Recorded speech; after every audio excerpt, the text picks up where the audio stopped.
Hello everyone. In today's video, I'm going to show you how to check whether your Arduino board is working or not. Watch video carefully for better understanding and implementation. First of all, you'll need to get yourself a cable that is compatible with your Arduino board. Connect your Arduino board to your personal computer using cable that is compatible with your board. Now, launch Arduino IDE.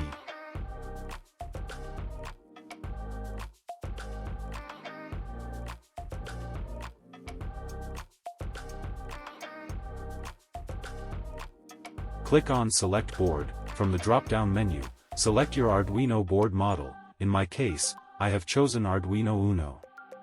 Now, go to File menu, Examples, Basics, and then Blink. Click on Blink, a new IDE window will appear. Before uploading code to your Arduino board, please verify it, and if no error occurs, then go ahead and upload the code to your Arduino board. Once the code is uploaded, your Arduino board will start to blink with the interval of 1 second. That means, your Arduino board and cable are good to go. You can start using your Arduino for great projects for your school or university. See you in the next video. Till then, keep learning.